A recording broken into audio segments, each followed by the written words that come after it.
Hello guys, welcome back to my channel. तो आज हम बात करेंगे देवोत्थान एकादशी जो आ रही है 12 नवंबर को। ठीक है, 11 नवंबर से स्टार्ट हो रही है बट हम उसको जो एप्लीकेबल करेंगे वो 12 तारीख से स्टार्ट करेंगे। ठीक है, तो आज मैं आपसे बात करूंगा देवोत्थान एकादशी की कथा के बारे में। जैसे पहले मैंने करी थी रमा एकादशी के बारे में, आज मैं बात करूंगा देवोत्थान एकादशी के बारे में। ठीक है, चलिए स्टार्ट करते हैं। देवोत्थान एकादशी कैसे मनाई जाती है, उसके पीछे की क्या कथा है। ठीक है, चलिए स्टार्ट करते हैं। एक राजा के राज्य में सभी लोग एकादशी का व्रत रखते थे। प्रजा तथा नौकर चाकरों से लेकर पशुओं तक को एकादशी के दिन अन्न नहीं दिया जाता था।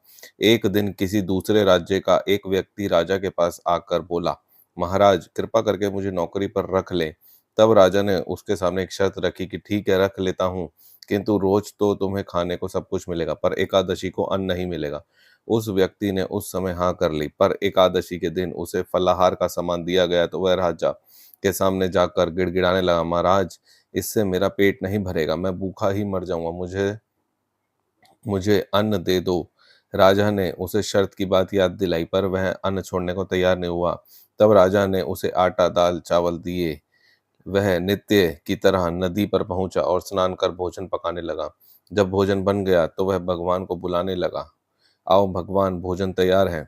उसके बुलाने पर पीताम्बर धारण किए भगवान चतुर्भुज रूप में आ पहुंचे तथा प्रेम से उसके साथ भोजन करने लगे। भोजन आदि करके भगवान अंतर्ध्यान हो गए तथा वह अपने काम पर चला गया। 15 दिन बाद अगली एकादशी को वह राजा से कहने लगा कि महाराज मुझे 2 गुना सामान दीजिए। उस दिन तो मैं भूखा ही रह गया। राजा के कारण पूछा तो उसने बताया कि हमारे साथ भगवान भी खाते हैं, इसलिए हम दोनों के लिए ये सामान पूरा नहीं होता।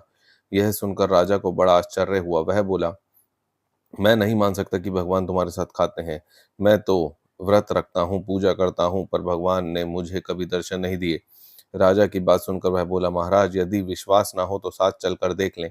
राजा एक पेड़ के पीछे छिप कर बैठ गया। उस व्यक्ति ने भोजन बनाया तथा भगवान को शाम तक पुकारता रहा, परंतु भगवान ना आए। अंत में उसने कहा कि हे भगवान, यदि आप नहीं आए तो मैं नदी में कूद कूद कर प्राण त्याग कर दूंगा। लेकिन भगवान नहीं आए। तब वह प्राण त्यागने के उद्देश्य से नदी की तरफ बढ़ा। प्राण त्यागने का उसका दृढ़ इरादा जान शीघ्र ही भगवान प्रकट होकर उसे रोक लिया और साथ बैठकर भोजन करने लगे। खा पी कर वह उसे अपने विमान में बिठाकर अपने धाम ले गए। यह देख राजा ने सोचा कि व्रत उपवास से तब कोई फायदा नहीं होता जब तक मन शुद्ध ना हो। इससे राजा को ज्ञान मिला। वह भी मन से व्रत उपवास करने लगा और अंत में स्वर्ग को प्राप्त हुआ। तो देखा आपने कितनी छोटी सी ये कथा है। और ये आप कथा ज़रूर सुनना जब 12 नवंबर को एकादशी का आप पाठ करोगे। उस दिन सब पाठ करते हैं और कथा सुनते हैं।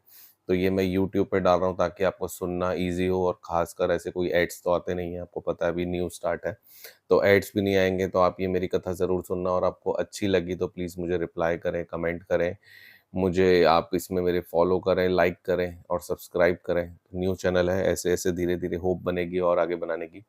तो अभी के लिए इतना ही, बाकी आपको नेक्स्ट अगला पार्ट भी करके ज़रूर जल्दी सुनाऊँगा। तब तक के लिए थैंक यू, और ऐसे ही लाइक और सब्सक्राइब करते रहें और मेरे वीडियोज़ को देखते रहें।